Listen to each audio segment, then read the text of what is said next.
Memang Ya, singkat nanti tadi. beritahu ya saya ya. Siap, baik. Ya, siap. Ibu silakan, Bu. Bismillahirrahmanirrahim. Ya, terima kasih Pak Ari. Bismillahirrahmanirrahim. Assalamualaikum warahmatullahi wabarakatuh.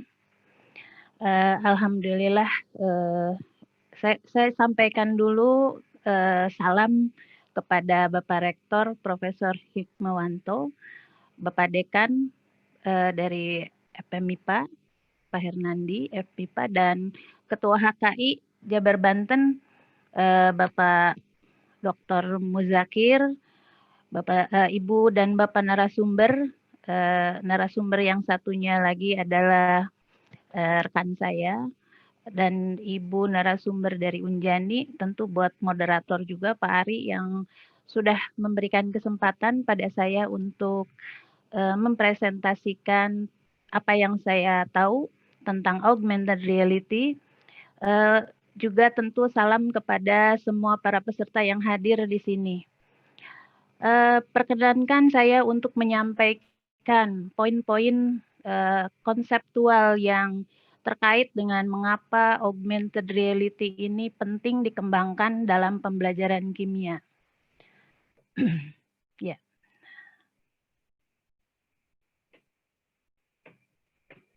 Oke. Pertama, ini saya sampaikan dulu ada 2 topik yang akan saya jelaskan, yaitu bagaimana karakteristik pembelajaran kimia ini relevan dengan augmented reality. Yang tadi sudah dijelaskan oleh narasumber pertama, yaitu Ibu Rezki. Dengan kecanggihan augmented reality ini, apakah memungkinkan diakomodasi oleh pembelajaran kimia? Kemudian bagaimana penggunaan augmented reality dalam pembelajaran kimia? Untuk sampai ke sana, saya jelaskan dulu karakter dari ilmu kimia itu sendiri yang mungkin bagi orang kimia ini sudah mudah-mudahan sudah memahami bahwa ilmu kimia ini ada 3 representasi yang terlibat atau seringkali disebut juga 3 dunia. Jadi ada yang dunia makroskopik, ada yang simbolik dan submikroskopik. Kalau dunia makroskopik ini sendiri terkait dengan kontekstual dan konseptual ya. Dari segi kontekstual ini dapat diamati dalam kehidupan sehari-hari. Kemudian kalau konseptual itu bisa dieksplorasi melalui eksperimen di lab. Nah, sifat dari dunia makroskopik atau representasi makroskopik ini sifatnya bisa diobservasi dan realistik. Kemudian ada dunia submikroskopik yang sifatnya sangat imajinatif. Dunia submikroskopik ini merupakan eksplanasi dari apa yang terjadi di hadapan kita dalam fenomena sehari-hari yang berkaitan dengan ilmu kimia. Nah, jadi sifatnya itu menjelaskan sebetulnya mengapa reaksi-reaksinya terjadi demikian. Tentu ini penjelasannya adalah berdasarkan dinamika level partikel, yaitu level elektron, ion, atom, dan molekuler. Sedangkan kaitannya dengan simbolik, ini adalah bentuk komunikasi simbolik yang menghubungkan antara dunia makro dan submikro. Biasanya ini direpresentasikan dengan rumus, persamaan, dan hitungan. Nah,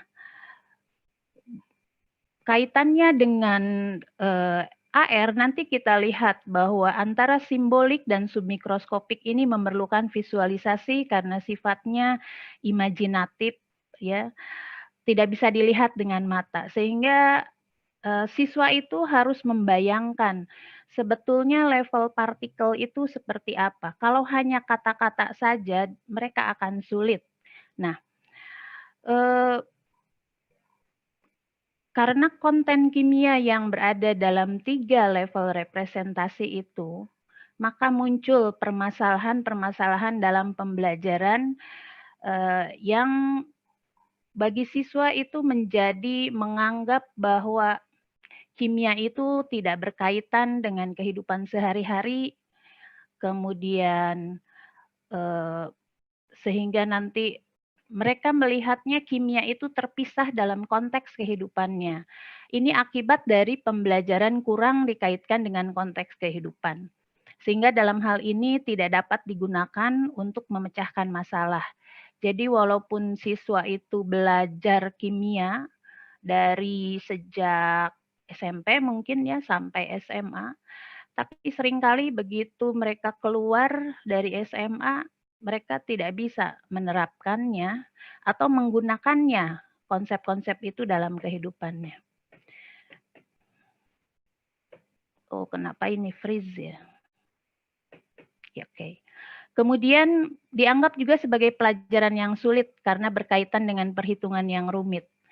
Ini ada kemungkinan karena pembelajaran mungkin kita cenderung menekankan pada latihan soal, perhitungan. Jadi keberhasilan siswa itu diukurnya adalah jika mereka sudah bisa mengerjakan latihan soal atau perhitungan-perhitungan dengan baik. Kemudian adanya level partikel yang sulit dipahami, seperti tadi yang saya jelaskan, yang hanya dipelajari secara verbal atau kata-kata saja. Sehingga kalau kalau hanya kata-kata atau gambar statis saja, ini seringkali nanti juga siswa sulit membayangkan sebetulnya apa yang terjadi dalam level partikel. Nah, ini juga seringkali juga terpisah dari fenomena makroskopik dan simbolik. Nah, karena itu perlu reorientasi dari pembelajaran kimia. Kalau tadi kita menganggap siswa menganggap bahwa pelajaran itu sulit, mungkin karena terlalu ditekankan pada belajar hafalan, sehingga harus bergeser ke arah pembelajaran bermakna.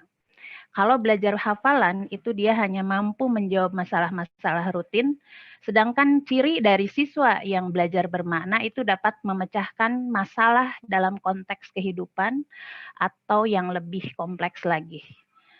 Kemudian belajar hafalan itu biasanya karena kita sebagai pendidik menganggap bahwa perlunya transfer pengetahuan atau transfer knowledge.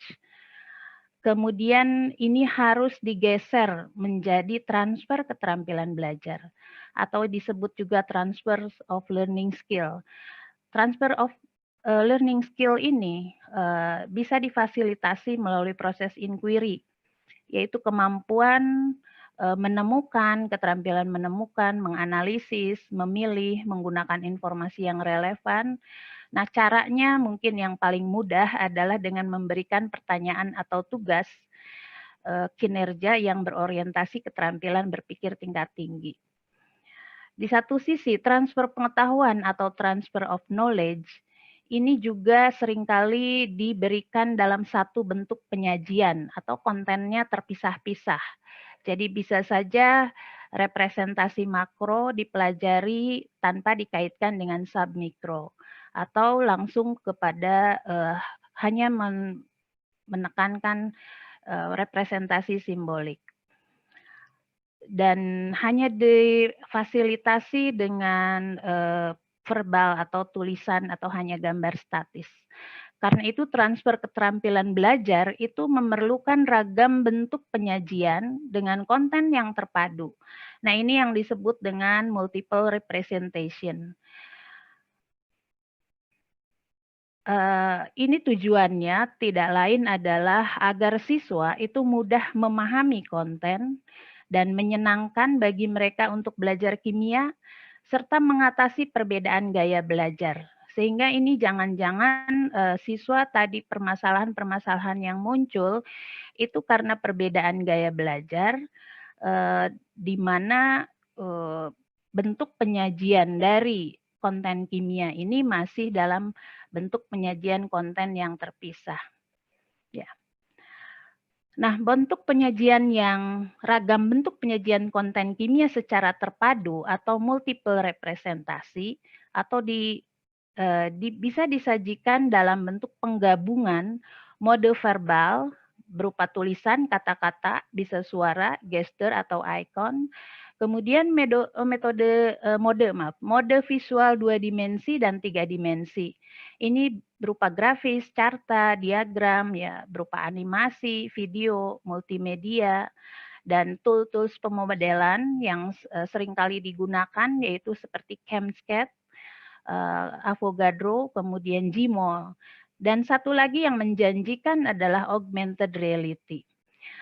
Biasanya pengembangan itu kita mungkin di pembelajaran kimia lebih banyak pada pengembangan animasi, video, atau multimedia.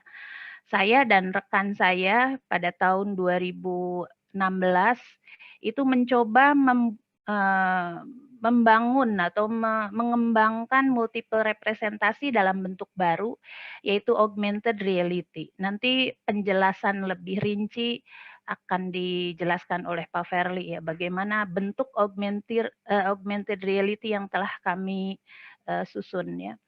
Nah, penggabungan ini tidak lain tadi untuk menyajikan atau to represent dari konten kimia, makroskopik, submikroskopik, simbolik secara terpadu. Secara terpadu ini menjadi sebuah titik fokus. Karena bisa saja kita menggunakan berbagai mode ini terpisah-pisah. Misalkan kita menayangkan animasi, video, tetapi tidak isi dari kontennya ini tidak memadukan keterpaduan dari konten kimia, atau menggunakan tools pemodelan itu terpisah dari konteks-konteks yang lain. Nah, augmented reality ini bisa memfasilitasi keterpaduan ini sama hampir seperti multimedia. Ya. Hanya mungkin perbedaannya multimedia itu tidak menggabungkan dunia nyata dengan dunia virtual. Tadi seperti yang sudah dijelaskan oleh narasumber pertama, kita lihat begitu teknologinya begitu sudah maju ya, bagaimana itu bisa digabungkan dari dari hanya kertas saja kemudian diproyeksikan dengan menggunakan kamera. Nah, jadi teknologi dari augmented reality ini kalau digunakan dalam pembelajaran kimia, ini memfasilitasi realitas tambahan. Jadi pengguna tetap berada dalam dunia nyata, mengendalikan benda virtual yang tadi divisualisasikan, diproyeksikan dari smartphone atau komputer. Tapi sekarang umumnya menggunakan komputer. Inilah yang seringkali disebut dengan mixed reality. Salah satu bentuk visual interaktif teknologi AR ini merupakan juga salah satu bentuk visual interaktif yang dapat mengakomodasi karakteristik pembelajaran kimia yang membutuhkan penyajian 3 level representasi dalam berbagai mode. Ya, tadi yang saya jelaskan dalam bentuk multiple representasi. Nah, hal yang ketiga itu mengapa ini memungkinkan untuk digunakan diakses ke pembelajaran kimia, kita sudah tahu bahwa setiap siswa itu umumnya memiliki smartphone. Jadi mudah diakses, terjangkau, dan menyenangkan, sehingga bagi mereka untuk menggunakannya itu akan menjadi hal yang saya pernah memberikan augmented reality ini pada siswa, mereka tercengang kok bisa ya seperti ini. Sebetulnya AR itu ya seperti yang sudah dijelaskan itu umumnya sudah digunakan oleh mereka dalam permainan Pokemon Go gitu ya. Nah, namun ketika kontennya adalah konten kimia, ini akan menjadi hal yang menjembatani antara kesulitan belajar kimia menjadi hal-hal yang membuat mereka rasa ingin tahunya menjadi besar ya setelah mereka menggunakan AR ini.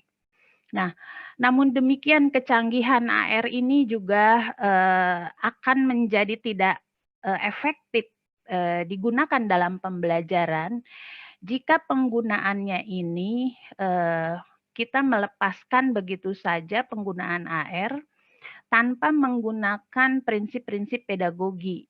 Nah, ini yang paling penting juga, secanggih apapun teknologi, efektivitasnya itu tergantung pada, prinsip utama, yaitu salah satunya, ini ada beberapa yang saya sampaikan mungkin yang perlu diperhatikan oleh kita sebagai seorang pendidik.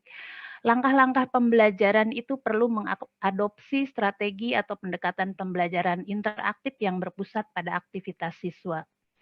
Kemudian siswa juga diberi keluasan untuk mengeksplorasi fitur-fitur dalam AR melalui diskusi dan kolaborasi.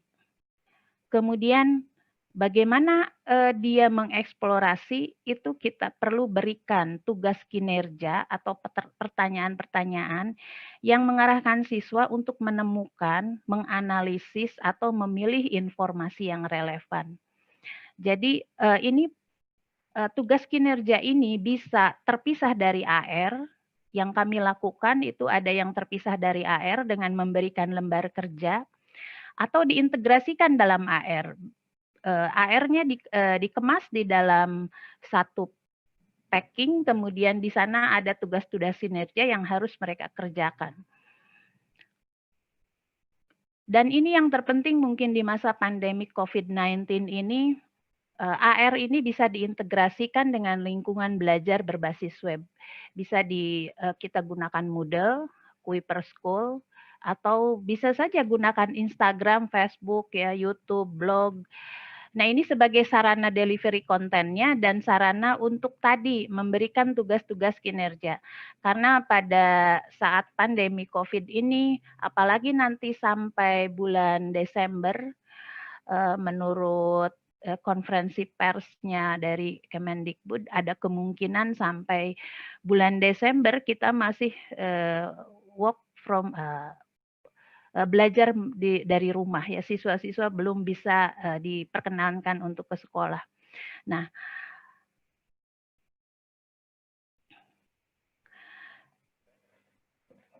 ada beberapa hal yang perlu yang sudah kami ini keuntungan-keuntungan dari AR ini. Yang pertama dia memudahkan belajar representasi submikroskopik. Ini beberapa hasil karya yang sudah kami susun, yaitu tentang struktur kristal, geometri molekul, ikatan kimia, dan kiralitas. Ini bersama Pak Verly dan kawan-kawan dari sejak tahun 2016. Kemudian kalau saya lihat, saya di Google Play itu ada yang namanya Arlon Chemistry. Arlon Chemistry ini bisa di-download tapi berbayar ya, walaupun tidak terlalu mahal ya. Nanti Pak Verly mungkin akan menyinggung apa ciri-ciri dari Arlon Chemistry ini. Kemudian AR ini bisa juga mengatasi keterbatasan alat dan bahan eksperimen. Jadi bisa dibuat sebagai virtual lab. Virtual lab yang telah kami coba kembangkan itu adalah di virtual lab di Sel Volta. Kemudian titrasi asam basa ini saya lihat di Journal of Chemical Education itu sudah cukup banyak virtual lab yang dikembangkan oleh para ahli yang lain. Kemudian juga ada yang berkaitan dengan biokimia ya, bagaimana merepresentasikan molekul-molekul biokimia yang rumit, kemudian terkait juga dengan kimia analitik ya. Nah, dan selanjutnya adalah penyediaan bahan ajar dengan visual yang interaktif. Yang dimaksud dengan bahan ajar ini bisa berupa buku atau e-book ya, e-book yang ditambahi dengan AR ini. Jadi ada augmented reality-nya sehingga dia visual dari buku-buku itu bisa menggunakan teknologi augmented reality. Atau bisa saja bukunya buku cetak ya, buku cetak tetapi ketika dia diberikan barcode kemudian ada beberapa beberapa barcode yang bisa diakses untuk menampilkan visual interaktif. Selanjutnya ini juga jadi poin 3 dan 4 ini sedang kami kembangkan ya, bagaimana membuat belajar kimia sambil bermain ya, yaitu game edukasi yang berbasis AR. Jadi kalau kita lihat potensi augmented reality ini sama seperti potensi multimedia interaktif yang sudah banyak dikembangkan. Hanya mungkin bagi kita sebagai orang kimia, ada berbagai teknis pembuatan aplikasi ini yang menjadi keterbatasan untuk mengembangkannya. Karena bagaimanapun orang kimia tidak betul-betul belajar coding seperti Ibu Reski ya, itu nanti akan secara teknologi akan jauh lebih berkembang. Nah, karena itu diperlukan suatu kerjasama antara pengembang konten dan pengembang aplikasi. Nah, ini Bu Reski mungkin ke depannya kita bisa kerjasama dalam penelitian ya. Karena pengembang kimia ya, dosen-dosen kimia ataupun mahasiswa kimia dan guru-guru kimia itu memiliki konseptual kimia yang bagaimana memvisualkannya dengan baik, tetapi kita seringkali dibatasi oleh cara mengungkapkan itu dalam bentuk teknologi. Kami mencoba membuat AR juga awalnya coba-coba saja, kita coba ya. Akhirnya jadilah beberapa hasil karya yang mungkin kalau dibandingkan dengan teknologi yang sekarang jauh lebih canggih ya masih belum apa-apa. Namun dari segi konten insya Allah ini juga perlu banyak sekali inspirasi-inspirasi bagaimana mengembangkan konten-konten kimia dalam bentuk augmented reality. Saya kira itu mungkin ya ini beberapa reference yang bisa menjadi tambahan pengetahuan dari beberapa reference ini. Intinya pada kesempatan ini saya hanya mengungkapkan apa konseptualnya, latar belakangnya sehingga kita sebagai